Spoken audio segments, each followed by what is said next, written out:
महाराष्ट्राच्या आणि केंद्राच्या राजकारणाचा अविभाज्य भाग असलेले शिवसेना उद्धव बाळासाहेब ठाकरे पक्षाचे नेते आणि खासदार संजय राऊत यांच्याशी TV9 मराठी विशेष संवाद साधणार आहे. राऊत साहेब, TV9 मराठीत आपलं स्वागत आणि ही तुमची विशेष मुलाखत आहे.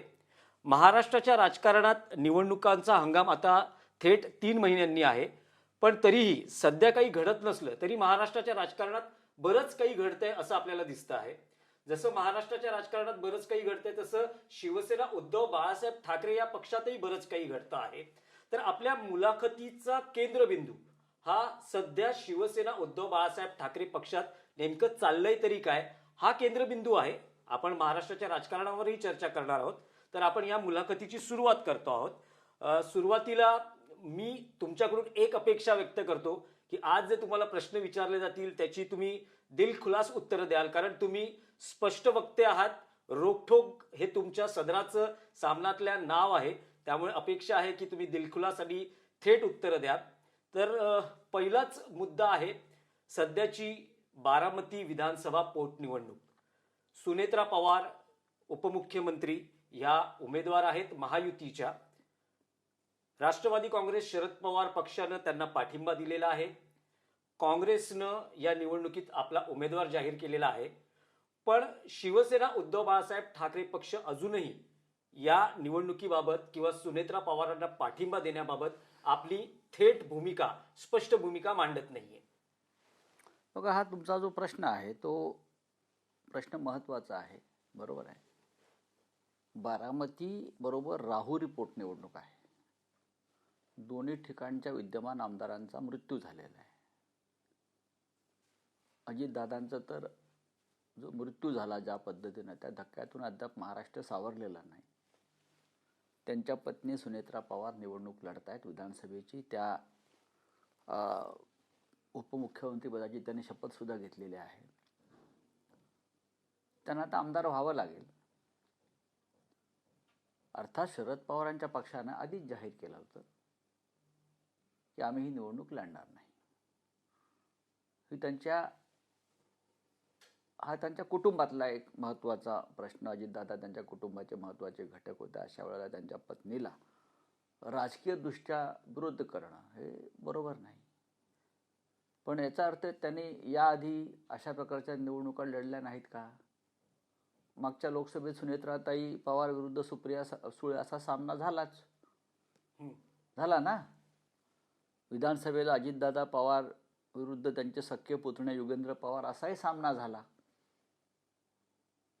पण दुर्दैवाने अजित पवार नाहीत.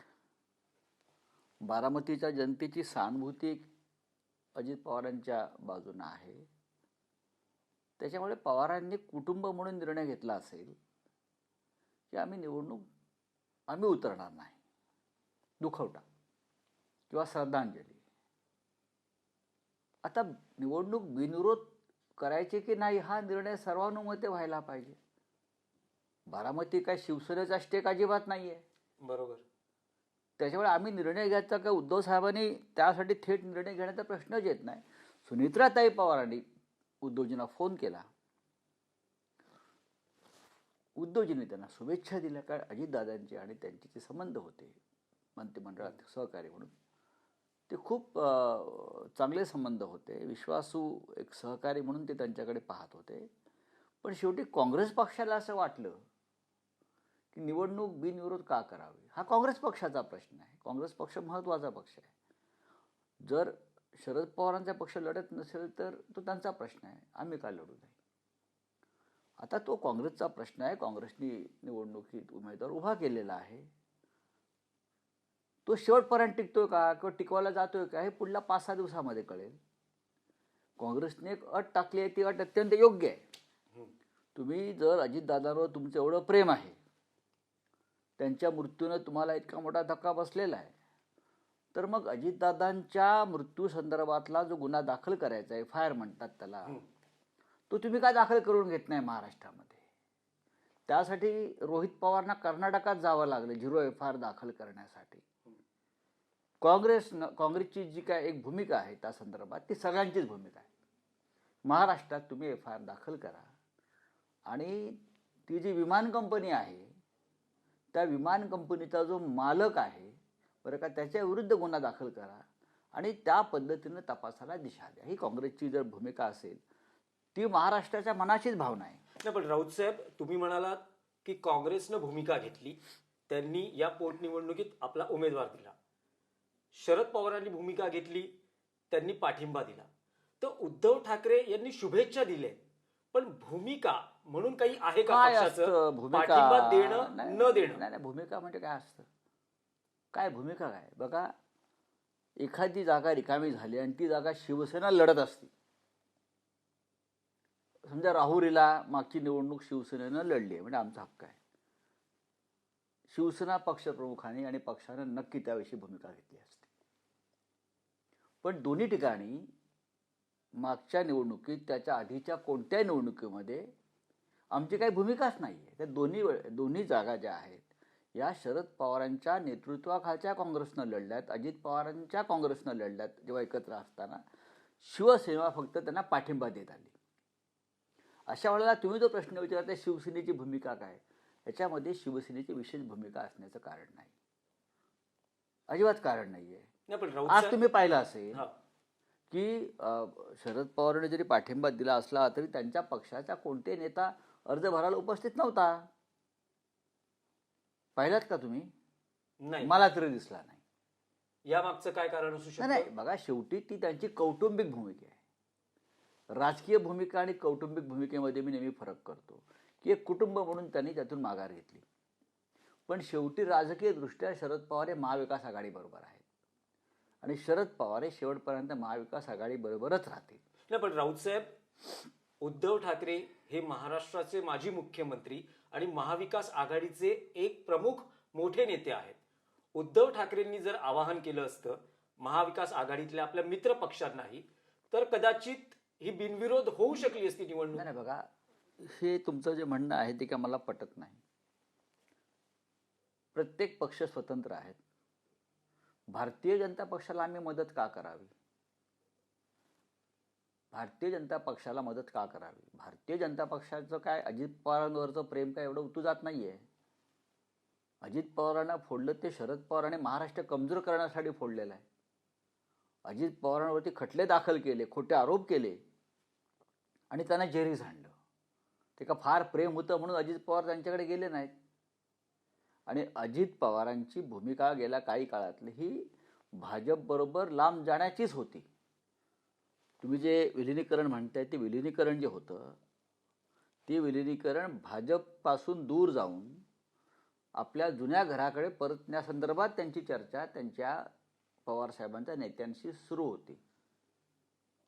माझ्या माहितीप्रमाणे इकडून कोणी भाजपात विलीन होणार नव्हतं. अशा वेळेला भारतीय जनता पक्षाला फार महत्त्व द्यायची गरज नाही या निवडणुकीत. भारतीय जनता पक्ष हा स्वार्थी पक्ष आहे. शिंद्यांना का फोडलं? शिंद्यांवरती प्रेम आहे म्हणून नाही फोडलं त्यांनी, किंवा शिंद्यांचा स्वाभिमानची ज्वाला पेटवावी वगैरे असं नाही. त्यांना हिंदुहृदय सम्राट बाळासाहेब ठाकरे यांची शिवसेना कमजोर करून महाराष्ट्र कमजोर करायचा होता म्हणून त्यांनी एकनाथ शिंदेना फोडलं, म्हणून त्यांनी शरद पवारांना कमजोर केलं. अशा वेळेला त्यांना मदत होईल अशा भूमिका आम्ही का घ्यावा? नाही, पण राऊत साहेब, राज्याचे मुख्यमंत्री देवेंद्र फडणवीस यांनीही आवाहन केलं. महायुती तर सुनेत्राताईंबरोबर आहे. कर्डिले यांच्या पोटनिवडणुकीतही बिनविरोध व्हावी अशी मुख्यमंत्र्यांची इच्छा आहे. आता ती नाही, पण राऊत साहेब, जे अजित पवारांचं जे निधन आहे ते साधारण नाही तर ते अपघाती निधन आहे. ही पार्श्वभूमी फार वेगळी आहे आणि अजित पवारांनी सगळ्या नेत्यांबरोबर काम केलेलं आहे. कोणी अपघाती निधन होतं, कोणी प्रदीर्घ आजाराने निधन होतं, हा कोणी आणखीन काही करतं. निधन हे निधन आहे. तुम्ही निधन तुमचं कोणत्या पद्धतीने होतंय हा तो क्षण जो असतो बरं का, तो तुमच्या जीवनात कसा येईल ते तुम्ही सांगू शकत नाही. पण त्या क्षणी तुमचं आयुष्य संपलंय, तुमचं निधन आहे. मग यापूर्वीच्या निवडणुकांमध्ये भारतीय जनता पक्षाने उमेदवार का उभे केले? मी तुम्हाला अनेक उदाहरणं देऊ शकतो. जसं आता लोकसभेत निवडणुका झाल्याबरोबर नांदेडचे खासदार वसंत चव्हाण यांचं निधन झालं. ताबडतोब हार्ट अटॅक आला, ताबडतोब निधन झालं त्यांचं. ते लोकसभेत जाऊ सुद्धा शकले नाहीत. अशा वेळेला आम्ही सगळ्यांनी आवाहन केलं की आपण ही निवडणूक बिनविरोध करूया. त्यांचे चिरंजीव रवींद्र चव्हाण निवडणुकीला उभे आहेत. कुठे ऐकलं भाजपने? नाही, आम्ही लढणार म्हटले. लोकशाही आहे. पंढरपूरचे आमदार भरत भालके यांचं निधन झालं. तरुण आमदार होते. अचानक निधन झालं. त्यांच्या पत्नी उभ्या राहिल्या माझ्या माहितीप्रमाणे. आम्ही सगळ्यांनी आवाहन केलं की कशा करता निवडणूक करायची आपण.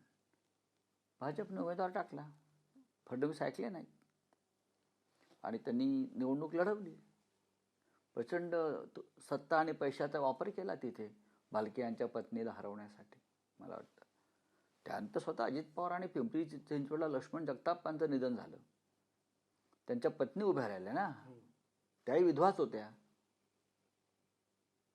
अजितदादा पवारांनी नाना काटे नावाचे उमेदवार उभे केले आणि लाखभर मतं घेतली. अजितदादाही ऐकले नाहीत.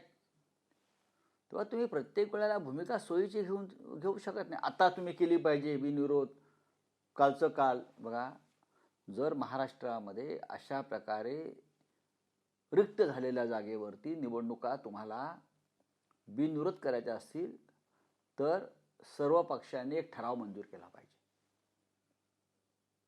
सर्व पक्षांनी. जर एखाद्या आमदाराचं निधन झालं, खासदाराचं निधन झालं तर ती निवडणूक बिनविरोध होईल. करणार आहात?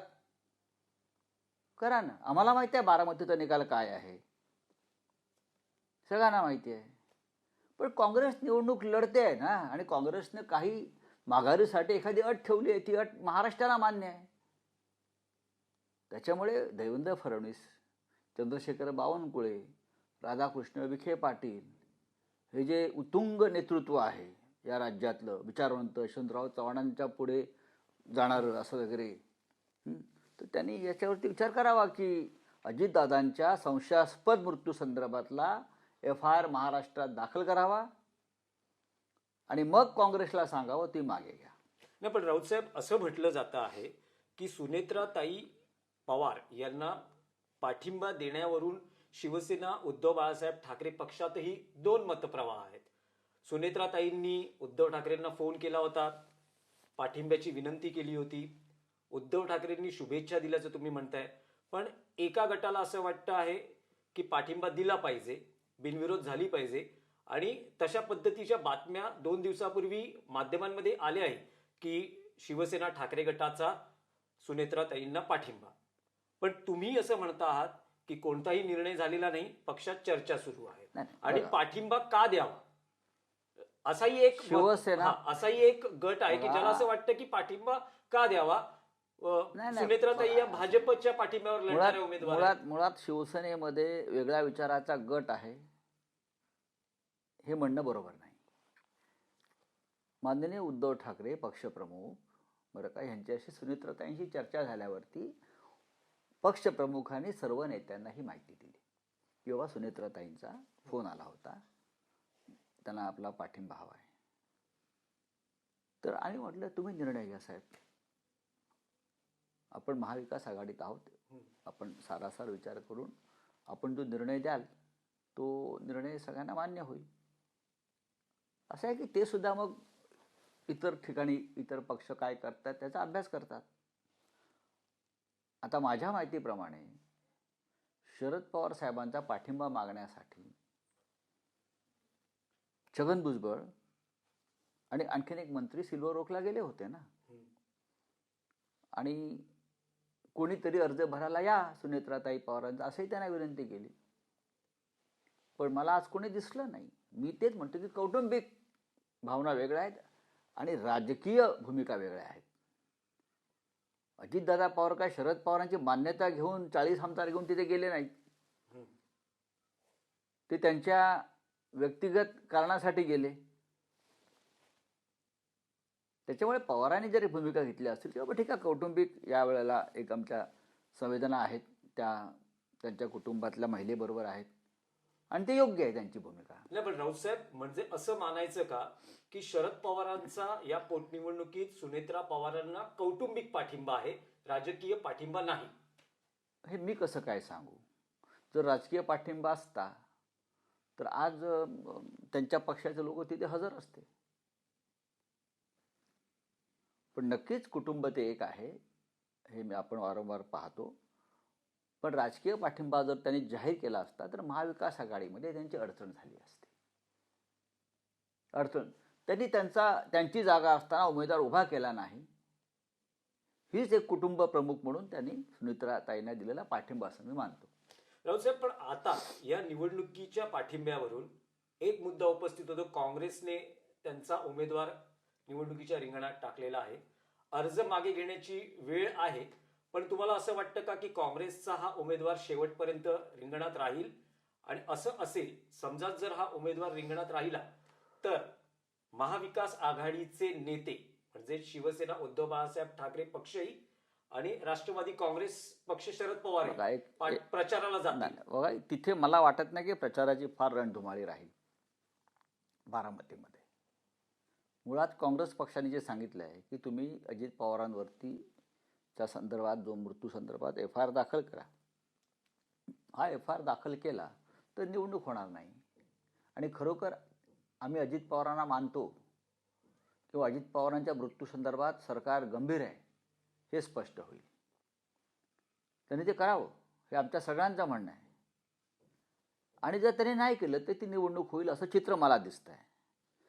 काँग्रेस पक्ष ही निवडणूक गांभीर्यानं लढणार असेल तर काँग्रेस त्यांच्या पद्धतीनं निवडणूक तिथे लढत. एकेकाळी तो काँग्रेसचाही बालेकिल्ला होता. शरद पवार साहेब असताना काँग्रेसमध्ये ते काँग्रेसच्याच उमेदवारीवर तिथे किंवा अजित पवार काँग्रेसच्याच उमेदवारी संदर्भात तिथे भूमिका घेत होते, निवडणुका लढत होत्या. तिथे काँग्रेसचं मतदान असायला पाहिजे. लोकशाहीमध्ये सरकार विरोधी मतदान करणाऱ्यांना सुद्धा मतदानाची संधी मिळायला पाहिजे, मग ती कोणती निवडणूक असो. नाही, पण राऊत साहेब, आता तुम्ही याआधी एक मुद्दा म्हणालात की सुनेत्रा पवार यांना पवार कुटुंबाचा, शरद पवारांचा कौटुंबिक पाठिंबा आहे, पण राजकीय पाठिंबा दिसत नाही कारण त्यांच्या पक्षाचे कोणी नेते आज अर्ज भरताना नव्हते.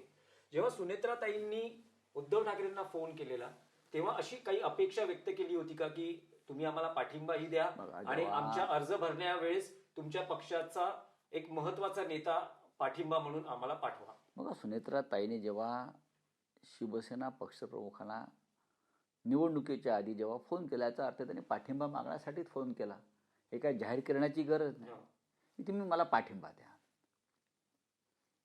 ज्या परिस्थितीत ही निवडणूक होते आहे, ज्या वातावरणात ही निवडणूक होते आहे, त्याच्यामुळे उद्धव ठाकरे यांच्यासारखा एक संवेदनशील नेता नक्कीच समोरच्या व्यक्तीला शुभेच्छा देणारच. त्या आपण देतच असतो राजकारणामध्ये. त्यांनी त्या शुभेच्छा 100% दिलेल्या आहेत. बरोबर. आता भारतीय जनता पक्षाबरोबर युती असलेल्या पक्षाचा उमेदवारी अर्ज भरायला महाविकास आघाडीतल्या घटक पक्षाने जावं का? ज्या अर्थी आज शिवसेनेचा आणि राष्ट्रवादी काँग्रेस शरद पवारांच्या दोन्ही पक्षांचा नेता किंवा प्रतिनिधी तिथे उपस्थित नव्हता, याचा अर्थ महाविकास आघाडी इंटॅक्ट आहे. महाविकास आघाडीनं आघाडी धर्माचं पालन केलेलं आहे, संवेदना जिवंत ठेवून. नाही, पण थेट विचारतो की शिवसेना उद्धव बाळासाहेब ठाकरे पक्षाचा आता काँग्रेस उमेदवाराला पाठिंबा आहे का या पोटनिवडणुकीत? कारण महाविकास आघाडी जर इंटॅक्ट आहे तर काँग्रेस उमेदवाराला पाठिंबा आहे का? मी एक सांगू का तुम्हाला, काँग्रेस असेल किंवा राष्ट्रवादी काँग्रेस असेल किंवा शिवसेना असेल, ही निवडणूक शांतपणे होऊ देतील. किंबहुना अजित पवारांची जी काँग्रेस आहे आणि त्यांचे उमेदवार आहेत त्यासुद्धा कोणताही धुळा न उडवता ही निवडणूक लढतील असं चित्र आहे. आणि ते तसंच राहायला पाहिजे. लोकांना निर्णय घेऊ द्या. ही निवडणूक आपण बारामतीच्या विधानसभा क्षेत्रातल्या जनतेवरच सोडायला पाहिजे, कोणत्याही भूमिका न घेता.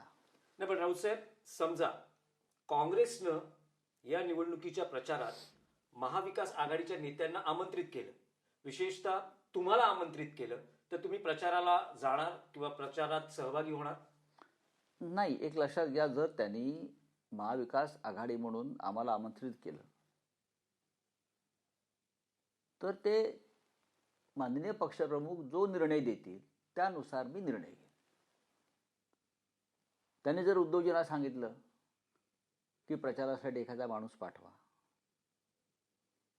तर नक्कीच उद्धवजी जो निर्णय देतील तो निर्णय आम्ही स्वीकारू. कोणी, मी असं नाही, पक्षातला प्रत्येक नेता किंवा आमच्या स्थानिक पातळीवरचे लोक सुद्धा. कारण ही निवडणूक एका विचित्र परिस्थितीत होते आणि त्याचं भान आम्ही ठेवलेलं आहे. राऊत साहेब, या पोटनिवडणुकीवरून आपण येऊ नुकत्याच पार पडलेल्या राज्यसभा निवडणुकी. या राज्यसभा निवडणुकीत महाराष्ट्रात जे काही घडलं, म्हणजे विशेषतः 7 उमेदवार होते, त्यापैकी शरद पवारांना बिनविरोध राज्यसभेवर पाठवायचं असा एक निर्णय होता. स्वतः मुख्यमंत्र्यांनी म्हटलं होतं की जर शरद पवार उमेदवारीच्या रिंगणात असतील तर आम्ही अतिरिक्त उमेदवार देणार नाही. पण या निवडणुकीत शिवसेना उद्धव बाळासाहेब ठाकरे पक्षात जे दिसलं, तुम्ही स्वतः सतत शरद पवारांचं नाव घेत होतात, त्यांना राज्यसभेवर बिनविरोध पाठवणं, आणि आदित्य ठाकरे यांनी भूमिका लावून धरली होती की शिवसेनेची जागा आहे, शिवसेनेचे आमदार जास्त आहेत, त्यामुळे या जागेवर शिवसेनेचा हक्क आहे. तर असं म्हटलं जात होतं किंवा असं दिसत होतं की या मुद्द्यावर शिवसेना उद्धव बाळासाहेब ठाकरे पक्षात 2 मतं आहेत किंवा मतभेद आहेत. तुम्ही शरद पवारांच्या बाजूने होतात आणि आदित्य ठाकरे हे वेगळी भूमिका घेत होते. असं नाहीये. आदित्य ठाकरे यांची भूमिका अधिक योग्य होती. त्यांचं म्हणणं 100% बरोबर आहे. तेच आमचंही म्हणणं आहे की सर्वाधिक आमदार आमच्या पक्षाचे आहेत 20. त्याच्यामुळे त्या जागेवर पहिला अधिकार हा शिवसेनेचाच असायला पाहिजे, हे त्यांचं म्हणणं होतं. ते आमचंही म्हणणं आहे. पण कोणताही एक पक्ष हा स्वतंत्रपणे निवडणूक लढवून राज्यसभेची जागा जिंकू शकत नव्हता. काँग्रेसची पण मदत लागली असती, राष्ट्रवादी काँग्रेस शरद पवार गटाच्या 10 आमदारांची मदत लागली असती. तेव्हा तो आकडा जो आहे 37 वगैरे तो पूर्ण होण्याची शक्यता होती. अशा वेळेला आम्ही सगळ्यांनी प्रयत्न केले सुरुवातीच्या काळामध्ये की ती जागा शिवसेनेला सुटावी. पण जेव्हा आमच्या लक्षात आलं की शरद पवार सुद्धा या निवडणुकीमध्ये उभे राहण्याची शक्यता आहे आणि काँग्रेस पक्षाची भूमिका ही शरद पवारांच्या बाजूने दिसते आहे, ज्येष्ठ नेते आहेत केंद्रामधले, राज्यातले, त्याच्यामुळे आमची इच्छा असून सुद्धा नंतर आम्ही ती जागा लढवू शकलो नाही. महाविकास आघाडीमध्ये मग तणाव निर्माण झाला असता आणि मग उद्धवजींनी पण ठरवलं शेवटी उमेदवारी कोणाला द्यायची, निवडणूक लढायची की नाही हे कोण ठरवणार. आमच्याकडे फायनल हे शिवसेनेचे पक्षप्रमुख ठरवणार. तो त्याने घेतलेला निर्णय आहे. त्यांनी स्वतः शरद पवार साहेबांना फोन केला. त्यांना भेटण्यासाठी जयंतराव पाटील, सुप्रियाताई सुळे आल्या. त्यांनी पाठिंबा मागितला. उद्धवजींनी त्यांना पाठिंब्याचा शब्द दिला शेवटच्या 1 दिवस आधी आणि त्यानंतर निवडणूक बिनविरोध झाली. नाही, पण राऊत साहेब, आदित्य जो विचार तुम्ही करता आहात शरद पवारांच्या बाबतीत, तो विचार आदित्य ठाकरेंना का करता आला नाही? कारण ते आदित्य ठाकरेंनी सुद्धा हाच विचार केलेला आहे. नाही, पण ते सतत एक मुद्दा लावून धरत होते की आमचे 20 आमदार आहेत. मग त्या चुकलं काय? नाही, पण समोर शरद पवारांसारखे ज्येष्ठ नेते होते. असू द्या, पण शेवटी त्या जागेचा अधिकार जो आहे राजकारणामध्ये, त्या जागेचा अधिकार आमच्याकडेच होता. पवार साहेबांचा पक्ष 3ऱ्या क्रमांकावरती आहे. फक्त शरद पवार उमेदवार आहेत म्हणून ती जागा त्यांना देण्यात आली. फक्त शरद पवार आहेत म्हणून मग ती जागा त्यांना देण्यात आली. याच्या पलीकडे याच्यामध्ये दुसरं काही नाही. नाही, पण या सगळ्या प्रकरणात पहिल्यापासूनच शरद पवारांचं नाव होतं, दुसऱ्या अन्य कुठल्या उमेदवाराचं नाव नव्हतं. तर अचानक काही हा साक्षात्कार झाला नाही ना की आता शरद पवार आलेले आहेत आणि आता आपल्याला भूमिका बदलायची आहे. जर ही भूमिका अगोदरच घेतली असती तर कदाचित एक वेगळं चित्र दिसलं असतं. कारण शिवसेनेने जो आदित्य ठाकरेंनी जो विशेषतः हट्ट लावून धरला तो तुम्हाला योग्य वाटतो का? समोर शरद पवारांचं नाव असताना. बघा, त्यांचा हट्ट काय चुकीचा नाहीये ना, की जागा आम्हाला मिळावी. ते आपल्या पक्षाला एक जागा मिळावी म्हणून त्यांचा आग्रह होता. शरद पवार साहेबांची प्रकृती त्यावेळेला बरी नव्हती, हे सगळ्यांना माहिती आहे. नाही, पण राऊतसाहेब त्यामध्येही अगदी शेवटच्या क्षणाला उमेदवारी अर्ज भरण्याच्या एक दिवस आधी शरद पवारांना अटी शर्तीवर या राज्यसभेची जागा देण्यात नाही, आली. मला कारण असं उद्धव ठाकरेंना जेव्हा ते भेटले, तुम्ही विलिनीकरण होणार नाही अशी पत्रकार परिषद घ्या, त्यानंतर आम्ही पाठिंबा जाहीर करू, इथपर्यंत परिस्थिती गेली. हो, मग त्यात चुकलं काय?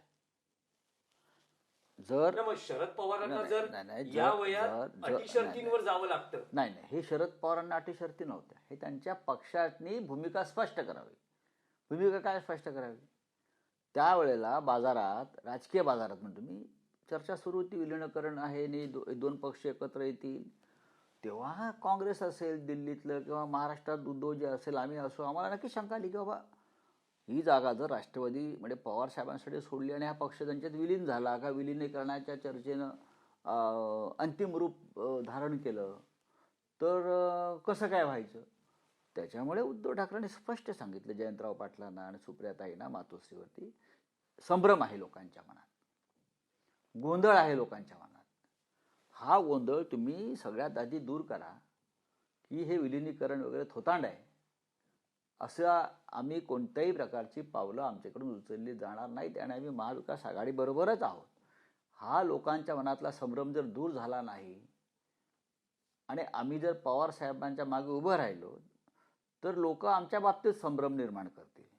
तर तुम्ही एक राजकीय भूमिका घ्या, परखडपणे भूमिका घ्या की नाही म्हणजे नाही, ह्या चर्चांना पूर्णविराम मिळालेला आहे आणि उद्धव साहेबांची भूमिका ही 100% बरोबर आहे.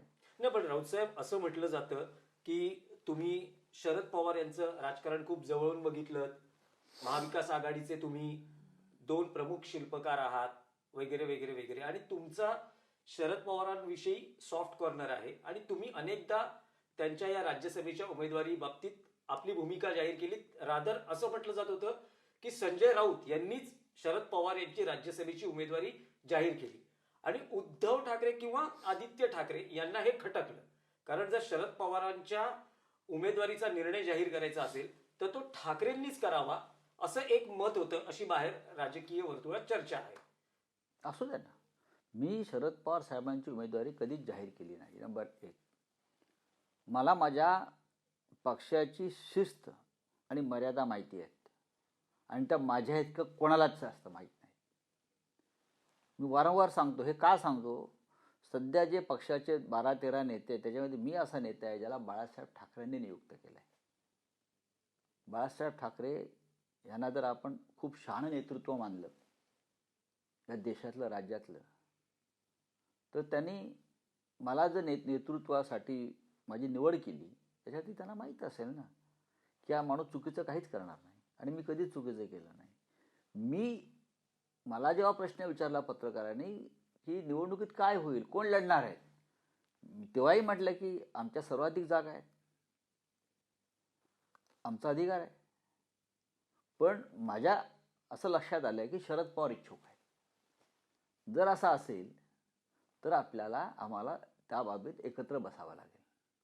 याच्या पलीकडे मी शरद पवार साहेबांची कधीही उमेदवारी जाहीर केलेली नाही. नाही, पण राऊतसाहेब तुम्हाला असं वाटत नाही का की जर पहिलीच उमेदवारी जाहीर केली असती शिवसेना उद्धव बाळासाहेब ठाकरे पक्षानं, तर आता जे काही मीडियात आहे किंवा राजकीय वर्तुळात आहे, पक्षात मतभेद आहेत, पक्षात आदित्य मतभेद ठाकरे नाही. आणि संजय राऊत यांच्यात मी मतभेद या आहेत, तर माझ्याकडे- हे सगळे प्रसंग टाळता आले असते. माझ्यामध्ये आणि आदित्यमध्ये कोणते मतभेद नाहीत, असण्याचं कारण नाही. ठाकरेंच्या 3 पिढ्यांबरोबर मी अत्यंत समाधानाने आणि आनंदाने काम केलेला माणूस आहे. 3ही पिढ्या, माननीय बाळासाहेब ठाकरे, उद्धव ठाकरे, आदित्य ठाकरे, 3ही पिढ्यांबरोबर माझे उत्तम संबंध आहेत, भावनिक संबंध आहेत आणि मजेशीर संबंध आहेत.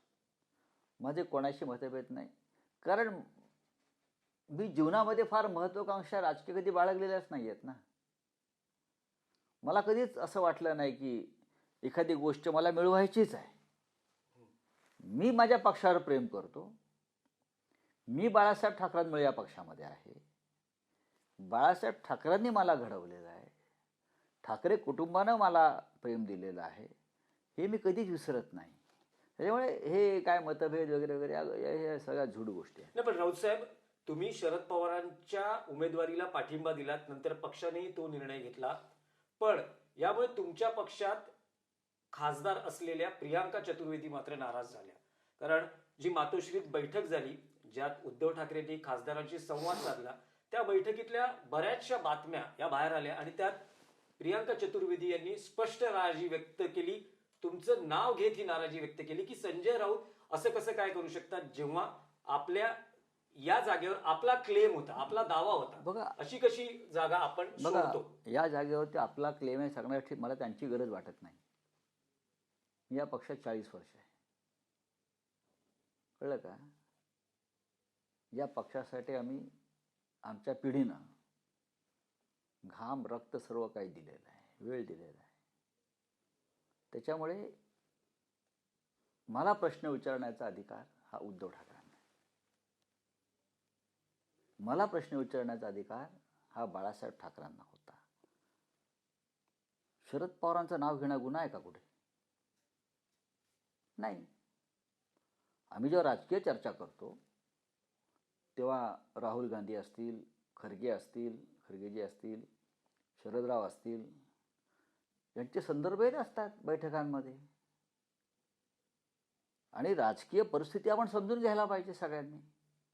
ती प्रियांका चतुर्वेदी यांनाही माहीत होती की नक्की या एका जागेची राजकीय परिस्थिती काय आहे.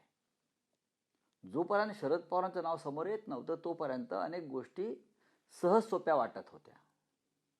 पण जेव्हा त्यांचं नाव आल्यावरती आमची पोझिशन ही थोडी अडचणीची होत गेली, सगळ्यांचीच, काँग्रेसची पण. काँग्रेसची 16 आमदार आहेत ना, त्यांनाही निर्णय घेणं महत्त्वाचं होतं.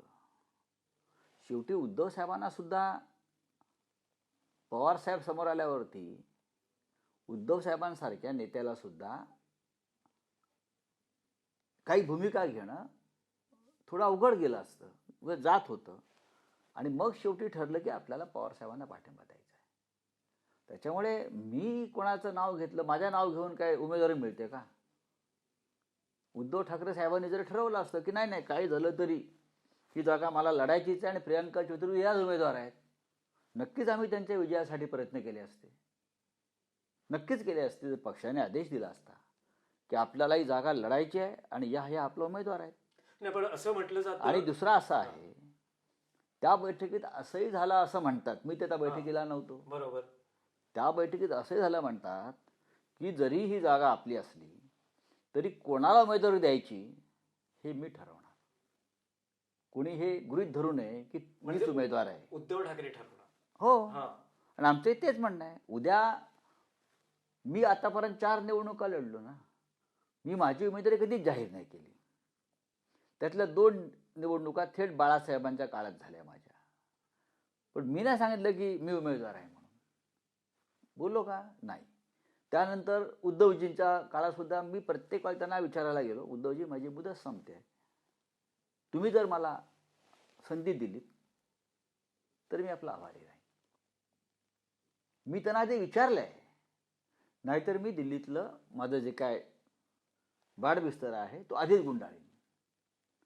ही माझी कायम भूमिका असते. कारण पक्षाने दिलेली संधी वारंवार ही मोठी गोष्ट आहे माझ्यासाठी ना. मी त्यांना विचारतो प्रत्येक वेळेला. दोन्ही वेळेला शिवसेना प्रमुखांनी मला बोलवून सांगितलं, त्यानंतर मला स्वतः उद्धवजींनी ही संधी दिली.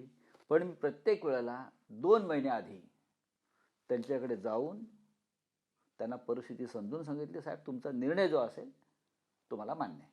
नाही, पण या सगळ्या भूमिकांमुळे, म्हणजे संजय राऊत यांनी जी काही भूमिका मांडली, संजय राऊत भूमिका मांडतात, दररोज सकाळी त्यांची पत्रकार परिषद होते, पण शरद पवारांच्या बाबतीत आग्रह धरणं हे प्रियांका चतुर्वेदींना पटलं नाही अशी चर्चा आहे. त्या नाराज आहेत. शरद पवार साहेबांकडे मी वारंवार आग्रह धरलेले आहेत. शरद पवारांसंदर्भात नाही आहे, शरद पवारांकडे जाऊन मी उद्धव ठाकरे साहेब मुख्यमंत्री झालेच पाहिजेत हा पण आग्रह धरलाय ना. संकट काळामध्ये इतक्या वेळेला मीच जाऊन पवारांकडे आग्रह धरलाय, साहेब आम्हाला या गोष्टीत मदत तुमची व्हायलाच पाहिजे. असं नाही चालत ना. महाराष्ट्राचं राजकारण जास्त कळतं मला, नेतृत्व मला कळतंय ना. मग विलासराव देशमुख असतील, माननीय पवारसाहेब असतील, नाना पटोले असतील, बाळासाहेब थोरात असतील, किंवा दिल्लीतले काँग्रेसची लिडरशिप असेल, कोणाशी कोणत्या पद्धतीने बोलावं, चर्चा करावी, हे मला शिकण्याची गरज नाही. हे बाळकडू आम्ही बाळासाहेबांकडून घेतलेलं आहे थेट. नाही, पण राऊतसाहेब तुम्ही म्हणालात की, आणि ते स्पष्ट होतं की तुम्ही त्या बैठकीत नव्हतात, पण त्या बैठकीच्या सुरस कथा बाहेर आल्या की अरे अगदी आदित्य ठाकरे आणि संजय राऊत यांच्यात पराकोटीचं भांडण झालं. आता मी तिथे हजरच नव्हतो. पण मग हे कसं काय, म्हणजे असं या बातम्या आम्ही- येतात आणि मग काही इमेज डॅमेज करण्याचा प्रयत्न होतो. बघा, इमेज माझी कशाला डॅमेज होईल? निष्ठावंतांची इमेज कधी डॅमेज होत नाही. जो कडवट निष्ठावंत असतो, जो आपल्या पक्षासाठी आणि नेत्यासाठी सदैव संघर्षाला तयार असतो, तुम्ही त्याच्यावरती कितीही चिखल उडवा, त्याच्या प्रतिमेला कधीही कलंक लागत नाही आणि तुम्ही म्हणतात तसं डॅमेज इमेज काय होत नाही. आणि माझ्यासारखा माणूस अशा दंतकथांची पर्वा करत नाही. मी स्वतः एक लेखक आहे, मी अनेक दंतकथा लिहू शकतो. कळलं? माझं नरकातला स्वर्ग वाचा. मी त्या विषयावर आम्ही येणारच काय आहे. भोगलाय हा. आणि पक्षासाठी भोगलाय. आम्ही जर शरण गेलो असतो तर आमच्या नशिबी आलं नसतं, या यातना आल्या नसत्या. पण आम्ही जर गुडघे टेकले तर माझ्या पक्षाला त्रास होईल, उद्धव ठाकरेंना त्रास होईल. या भूमिकेतून आम्ही या यातना भोगल्या, हा त्रास सहन केला मी आणि माझ्या कुटुंबाने. हे विसरतात काही लोक. अशी कोण आहेत? कारण विसरतात काही लोक. अनेकांना माहिती आहे, अगदी शिवसैनिकांनाही माहिती आहे की तुम्ही काय त्रास भोगलात, तुम्ही कशा परिस्थितीत तुरुंगात गेलात, तुमच्या नरकातल्या स्वर्गामध्ये आहे. पण हे जे तुम्ही म्हणतात, हे तुम्हाला कोणाला उद्देशून म्हणायचंय? नाही नाही, ज्यांना असं वाटतं की मी कसं काय पवार साहेबांचं नाव घेतलं वगैरे असं त्यांना वाटतंय, बरं का, ते कोणी असतील. पवार साहेबांनी माझ्यासाठी 3 वेळा मोदींशी चर्चा केलेली आहे. ते सगळं आहे पुस्तकात. पवार साहेबांनी उद्धव ठाकरेंनी इतकंच माझ्या कुटुंबाला धीर दिलेला आहे. जेव्हा जेव्हा काही आमच्या सहकार्यांवरती संकट आले तेव्हा मी सुद्धा अनेकदा पवार साहेबांकडे जाऊन त्यांचे जे काही संबंध आहेत त्याचा वापर केलेला आहे. त्याच्यामुळे या महाराष्ट्राच्या राजकारणातली नातीगोती ही मला जास्त माहिती आहे. तुमचं असं मत आहे की राजकारणात असेल किंवा कुठेही अन्य क्षेत्रात असेल, माणसानं नेहमी कृतज्ञ असायला पाहिजे आणि असायलाच कृतज्ञता पाळायला पाहिजे. हे पाहिजे. बघा की आता मी आजारी आहे, मला कॅन्सर झाला. मधल्या काळात माझी प्रकृती अत्यंत गंभीर होती, मी या दिवशी बोलतोय. पण त्याही काळामध्ये मला देवेंद्र फडणवीसांनी दिलासा दिला. जेव्हा जेव्हा त्यांचा संपर्क झाला तेव्हा त्यांनी मला परदेशात जाण्याविषयी सुचवलं, काही मदत करण्याविषयी सुचवलं. बरं का, ही आपली संस्कृती आहे. ही आपली भारतीय जनता पक्षाच्या अनेक प्रमुख नेत्यांनी माझ्याशी त्या काळात संपर्क साधला आणि उपचारासंदर्भात, परदेशातल्या उपचारासंदर्भात मला मदत देऊ केली. त्यात आपले राज्याचे मुख्यमंत्री आहेत, केंद्रातले काही महत्त्वाचे भाजपचे नेते आहेत, महाराष्ट्रातले आहेत. मला असं वाटतं की जरी आम्ही एकमेकांवरती कडवट टीका करत असलो तरी सुद्धा राजकारणातला आमचा एक सहकारी किंवा मित्र आहे, तो आजारी आहे, तो जीवनाशी झुंज घेतो आहे. अशा वेळेला आपण त्याला सहकार्य आणि मदत केली पाहिजे. ही जर भावना कोणामध्ये असेल तर त्याची कृतज्ञता मी ठेवतो 100%. एकनाथ शिंदेंचाही फोन आला, सुनील राऊतांना, त्यांनी चौकशी केली. या सगळ्या गोष्टीचं स्मरण राहिलं पाहिजे आणि विस्मरण होता कामा नये. पण तरीसुद्धा माझा पक्ष माझ्यासाठी महत्त्वाचा आहे आणि माझं नेतृत्व उद्धव ठाकरे हे महत्त्वाचं आहे. नाही राऊतसाहेब, पण ह्या सगळ्या ज्या घटना अलीकडच्या काळात शिवसेना उद्धव बाळासाहेब ठाकरे पक्षात घडतायत, त्याबद्दल शिवसैनिकांच्या मनातही संभ्रम आहे की नेमकं चाललंय काय. अगदी काल परवाचं उदाहरण किंवा घटना अशी म्हणता येईल की आदित्य ठाकरे हे मोहित कंबोज यांच्या वाढदिवसाच्या किंवा त्यांच्या कौटुंबिक पार्टीमध्ये गेले. शिवसैनिक असं म्हणता आहेत की ज्या मोहित कंबोज यांच्या गाडीवर आम्ही हल्ला केला, ज्या मोहित कंबोज यांच्या विरोधात आम्ही भूमिका घेतली, सत्तांतराच्या वेळेस मोहित कंबोज यांची नेमकी काय त्यांचा काय रोल होता हे अख्ख्या महाराष्ट्राने अख्ख्या देशाने बघितलं. अं, तेजस ठाकरे यांचे काही व्हिडिओज मोहित कंबोज यांनी सोशल मीडियावर टाकले. तर असं असेल की शिवसैनिकांनी शत्रुत्व घ्यायचं, शिवसैनिकांनी लढायचं आणि आदित्य ठाकरेंनी मोहित कंबोजच्या पार्टीमध्ये जायचं, तर हे कसं काय? मग आम्ही काय करायचं? आम्ही कोणाकडे बघायचं? हाही आहे, कारण शिवसैनिकांचं हे म्हणणं आहे. यावर तुमचं काय मत आहे? याच्यावरती माझं काय फार मत नाही. याच्यावरती माझं मत मी व्यक्त केलेलं आहे. काय विशिष्ट कौटुंबिक कारणासाठी त्यांच्या आग्रहाखातर तिकडे ते पोचले, एवढंच मला माहिती आहे. नाही, पण ज्यांचा शिवसेना फोडण्यामध्ये महत्वाचा सहभाग होता, आमदार जेव्हा सुरत मार्गे गुवाहाटीला जात होते, त्या सगळ्या ऑपरेशन टायगर मध्ये मोहित कंबोज दिसत होते. जो शिवसेना विरुद्ध शिंदे शिवसेना किंवा भाजप असा संघर्ष सुरू होता, त्या काळातही मोहित कंबोज शिवसेना उद्धव बाळासाहेब ठाकरे या पक्षाविरोधात होते. असं सगळं चित्र असताना पक्षाचा नेता, जो अत्यंत महत्वाचा नेता आहे, तो असं वागू शकतो आणि शिवसैनिकांमध्ये त्याचे खूप नकारात्मक पडसाद किंवा प्रतिक्रिया उमटतात. तर त्यावर आपण नुसतंच फक्त असं कसं काय म्हणू शकतो की ठीक आहे, झालं ते झालं? ह्याच्यावरती मी नक्कीच आदित्य ठाकरेंशी बोलेन, त्यांची भूमिका समजून घेईन. पण मला असं वाटतं की त्या विषयाला आता फार ताण देऊ नये. आदित्य ठाकरे तिथे गेले हे मी प्रसिद्धी माध्यमातून पाहिलं. सर्वच पक्षाचे लोक तिकडे होते, हे सुद्धा मी पाहिलं. आता ते गेले, त्यांना आग्रह झाला, त्यांचा कौटुंबिक सोहळ्यात ते गेले, तेवढा पुरते ते आले गेले. मला वाटतं त्याला आता पूर्ण विराम दिला पाहिजे. नाही, पण राऊतसाहेब तुम्ही म्हणतात तुम्ही सगळ्याच पक्षाचे तुम्ही तुमच्या पुढल्या प्रश्नांना पूर्ण विराम द्या, एवढंच मी सांगेन.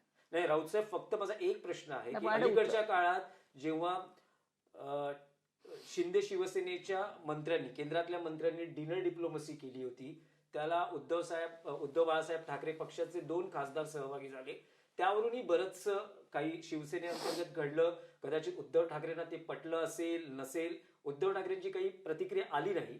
पण समाज माध्यमांवर ज्या काही प्रतिक्रिया आल्या की उद्धव ठाकरे, आदित्य ठाकरे, वरुण सरदेसाई हे देवेंद्र फडणवीसांना भेटू शकतात, उद्धव ठाकरे आणखी काही नेत्यांना भेटू शकतात, तर जर आदित्य ठाकरे हे मोहित कंबोजच्या पार्टीत जाऊ शकतात, तर आम्ही खासदार हे शिंदे शिवसेनेच्या मंत्र्यांच्या डिनर डिप्लोमसीमध्ये गेलो तर चुकलं काय? नाही बघा, दिल्लीमध्ये अशा प्रकारचं अधिवेशन काळामध्ये मंत्री किंवा प्रमुख नेते जेवण ठेवत असतात. मी ठेवतो.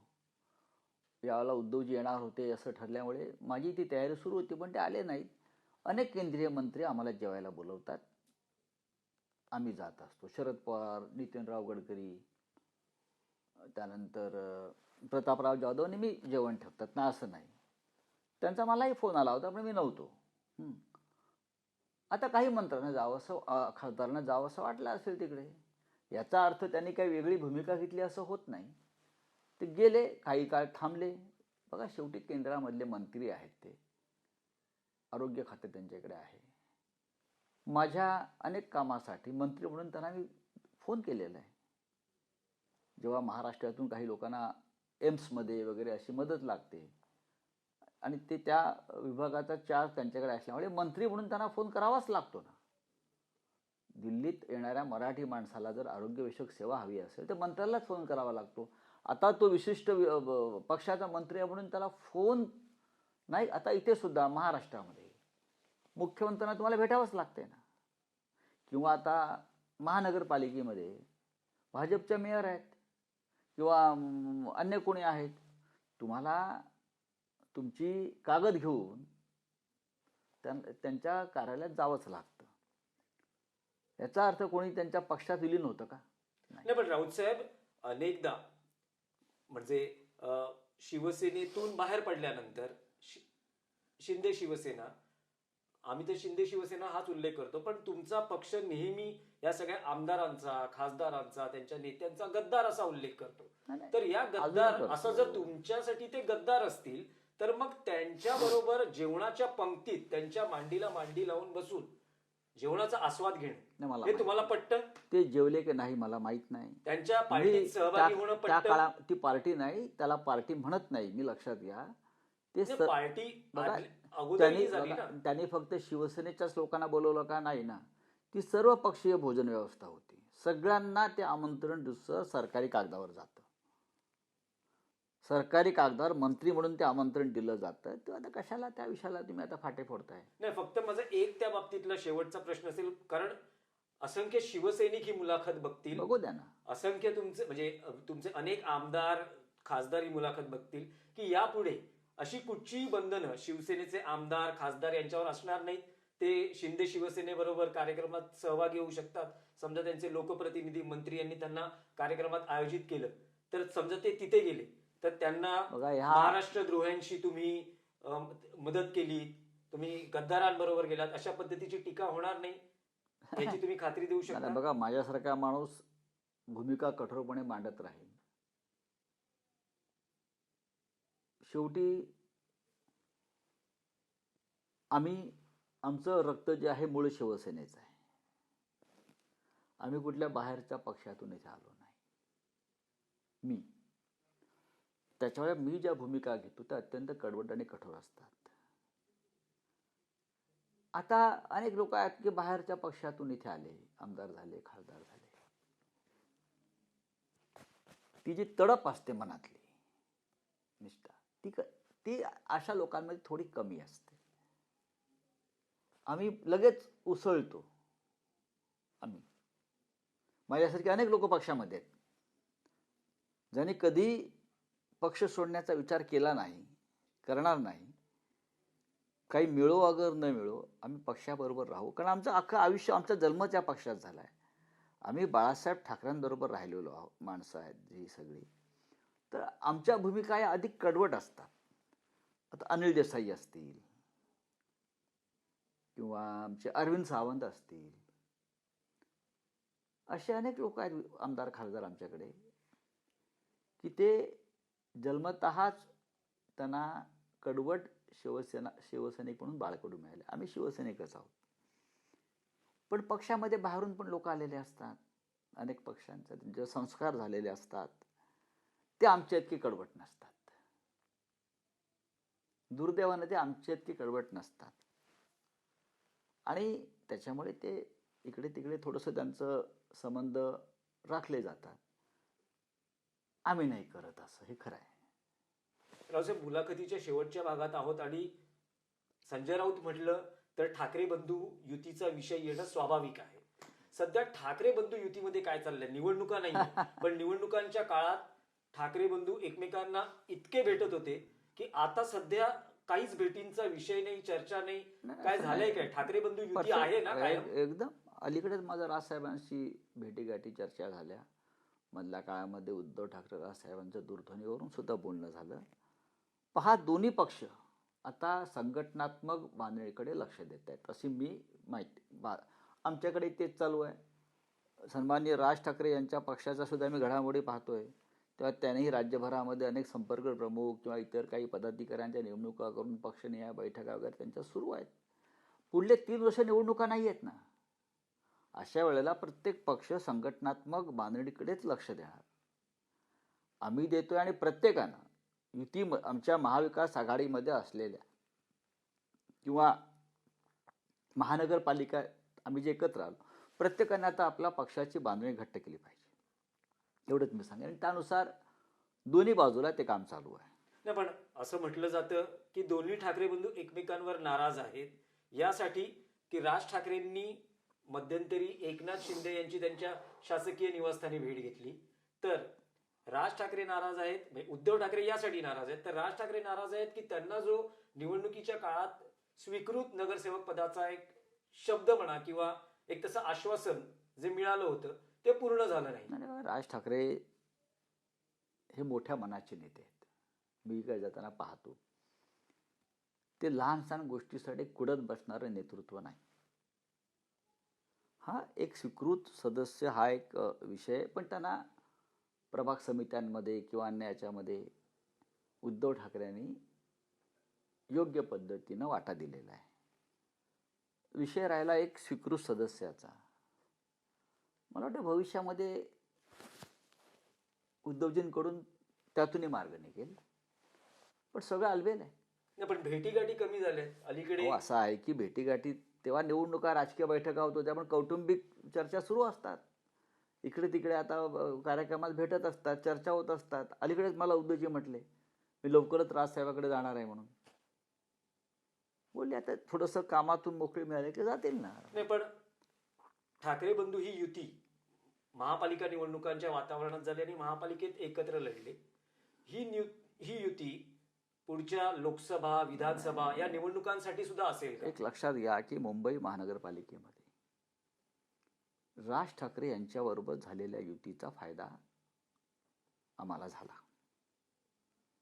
आज जो दोघांना मिळून जो आकडा दिसतो 71, हा 2 ठाकरे बंधूंच्या युतीमुळेच होऊ शकला, हे स्वीकारलं पाहिजे. इतर ठिकाणी आम्ही नीट पोचू शकलो नाही. आम्हाला जास्त मेहनत करणं गरजेचं होतं, पण लक्ष मुंबईवरच राहिलं. पण उद्या विधानसभा निवडणुकीत सुद्धा लोकांची अपेक्षा असेल महाराष्ट्रातल्या की दोन्ही ठाकरे बंधूंनी एकत्र राहून निवडणुकीमध्ये काम केलं पाहिजे. आणि माझ्यासारख्या माणसाचा हा प्रयत्न राहील की ही युती राहावी, एकत्र दोन्ही ठाकरे बंधूंनी एकत्र कायम राहावं आणि मुंबईसह महाराष्ट्रामध्ये हा जो ठाकरे ब्रँड म्हणून आम्ही जो म्हणतो तो अधिक तेजस्वी व्हावा, तजेलदार व्हावा, चमकावा आणि लोकांपर्यंत पोहोचावा आणि लोकांच्या ज्या अपेक्षा आणि आकांक्षा आहेत त्या पूर्ण करण्यासाठी जे बाळासाहेब ठाकरेंनी कार्य आरंभलं आणि शेवटाला नेलं, त्या जो खंड पडला थोडा मधल्या काळात, तो ह्या लोकांनी पुढे न्यावा सगळ्यांनी. नाही, पण राऊत साहेब तुम्ही म्हणता ठाकरे ब्रँड, पण महायुती जे तुमचे राजकीय विरोधक आहेत ते म्हणतात आता ठाकरे असा काही ब्रँड उरला नाही. मग कुठला ब्रँड आहे? कुठला ब्रँड आहे? मग ते काय पितात? ते कोणते ब्रँड पितात? मग मला सांगा ना, कसला ब्रँड? फडणवीस ब्रँड आहे, सत्तेवरून त्यांना बाजूला करा, मग कळेल ब्रँड काय आहे तो. मोदीची सत्ता जाऊ द्या, अमित शहा सत्तेवरून खाली उतरू द्या, सत्तेवर नसताना जो चमकतो तो ब्रँड असतो. लक्षात घ्या. तुम्ही इतके घाव आणि आघात घातलेत शिवसेनेवर सत्तेच्या माध्यमातून, निवडणूक आयोगाच्या माध्यमातून, सुप्रीम कोर्टाच्या माध्यमातून, पैशाच्या माध्यमातून, EVMच्या माध्यमातून, एवढे घाव घालून सुद्धा ही शिवसेना तुम्हाला खतम करता येत नाही. ठाकरेंची, बाळासाहेब ठाकरेंची का उद्धव ठाकरेंची, यालाच ब्रँड म्हणतात ना. हाच ब्रँड आहे. राऊत साहेब, अगदी शेवटच्या आपण काही प्रश्न, असं तुम्ही 6-7 वेळा म्हटलं शेवटचा. अगदी आता शेवटचे 2 प्रश्न आहेत माझे की राजकीय आणि वैयक्तिक आयुष्यात संजय राऊत यांचं काय सुरू आहे? असं म्हटलं जाते 2028 जून तुमची राज्यसभा मुदत संपते आहे. तुमचे राजकीय विरोधक असतील किंवा पक्षांतर्गतही तुमचे काही हितशत्रू असतील ते असं म्हणतात शरद पवारांना राज्यसभेसाठी पाठिंबा देणं किंवा आता बारामती पोटनिवडणुकीत जी काही संजय राऊत भूमिका घेत आहेत, ही सगळी 2028 जून राज्यसभेची संजय राऊतांची तयारी सुरू आहे. पुन्हा एकदा संजय राऊतांना 2028 ला राज्यसभेत जायचंय आणि त्यासाठी ते सगळं गणित जुळवत आहे. माझं काय करायचा हा निर्णय उद्धव ठाकरे घेतील. मी माझे पक्षातले जे निर्णय आहेत माझ्या बाबतीतचे ते पक्षप्रमुखांवर सोपवतो. उद्धव ठाकरे माझ्या पक्षाचे नेते आहेत, प्रमुख आहेत. त्यांचं माझं एक नातं आहे, ते मित्रत्वाचं असेल, कौटुंबिक असेल, तरी माझ्या बाबतीत निर्णय हा त्यानेच घ्यायचा असतो आणि तेच घेतील. दुसरं कोणी घ्यायची गरज नाही. नाही, पण 2028 ला पुन्हा राज्यसभेवर जाण्याची संजय राऊत यांची इच्छा आहे का?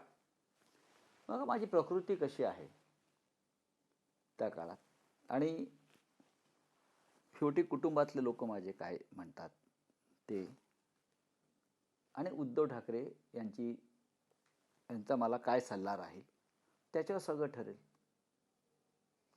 24 वर्ष मी दिल्लीमध्ये आहे आणि 24 वर्षामध्ये पक्षाला त्रास होईल असं कोणते काम माझ्याकडून झालं नाही किंवा पक्ष दिल्लीमध्ये वाढेल किंवा पक्षाचं नाव राहील, पक्षाचा दबदबा राहील, शिवसेना आणि उद्धव ठाकरे यांचा, यासाठीच मी सातत्यानं काम केलेलं आहे. आणि मला हे काम करायला आवडतं. पक्षाचं काम करणं हे माझं पॅशन आहे आणि मी ते करत राहणार कुठे असलो तरी. पुस्तकं लिहीन. मला पुस्तकं आता खूप लिहावीशी वाटतात, वेगवेगळ्या विषयांवर लिहावं असं वाटतं आहे. कारण मी लिहिणारा माणूस आहे. आता इंग्रजी आणि हिंदीमधलं पुस्तक आलं, अनलाइकली पॅराडाईज आणि नरकातला स्वर्गाचा हिंदी अनुवाद झाला. अजून एका पुस्तकाचं काम मी पूर्ण केलेलं आहे. ते खूप इंटरेस्टिंग पुस्तक आहे आणि हे पुस्तक महाराष्ट्रामध्ये खूप वाचलं जाईल, हे जे मी आता पूर्ण करतो आहे. भविष्यामध्ये मी लवकरच, मी आधी टाळत होतो, पण बाळासाहेब ठाकरे आणि माझ्या संबंधावरती एक पुस्तक मी लिहिणार आहे. अच्छा. त्याची मी जुळ सुरू केली आहे. बाळासाहेब ठाकरे एक पर्व होतं, एक युग होतं बाळासाहेब ठाकरेंचं. मला असं लक्षात येतं आहे की नव्या पिढीपर्यंत काही गोष्टी जाणं गरजेचं आहे आणि मी सातत्याने करत असतो या गोष्टी. मी बाळासाहेब ठाकरेंवरती 2 सिनेमे त्यासाठीच खूप मोठं पदराला खार खाऊन, प्रचंड आर्थिक झीज सोसून मी ठाकरे काढला. त्याच्या आधी बाळकडू केला. सतत मी बाळासाहेब लोकांसमोर राहावेत या माध्यमातून काम करतो. मला असं वाटतं की एक उत्तम प्रकारचं त्यांच्यावरती पुस्तक, प्रचारकी नाही, तटस्थपणे पुस्तक लिहावं आणि पुढल्या पिढीपर्यंत हे जात राहावं, यासाठी माझं थोडंसं काम चालू आहे.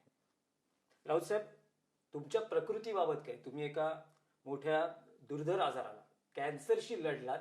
अजूनही आता लढतो तुमची- आहे. आता तुमची प्रकृती काय आहे? कॅन्सरशी कशी आहे? कॅन्सरशी लढाई कधी थांबत नाही, बरं का. कॅन्सरशी लढाई, काही आजार असे असतात, हे शेवटच्या श्वासापर्यंत तुम्हाला त्या आजाराशी युद्ध करावं लागतं. आणि तसे मी त्या बाबतीमध्ये एक युद्ध करणारा, युद्धखोर माणूस असल्यामुळे मी लढतो आहे, मी काम करतो आहे, उपचार करतो आहे त्याच्यावरती आणि मी माझं सगळं इतर काम सुद्धा करतो आहे. ते करत राहीन ना, मला कोणी थांबवू शकत नाही. रावसाहेब, TV9 मराठीशी जी तुम्ही बातचीत केलीत, आपली स्पष्ट मतं मांडलीत, त्याबद्दल आपले आभार आणि तुमच्या राजकीय वाटचालीसाठी आणि निरोगी दीर्घायुष्यासाठी तुम्हाला शुभेच्छा. नमस्कार. धन्यवाद.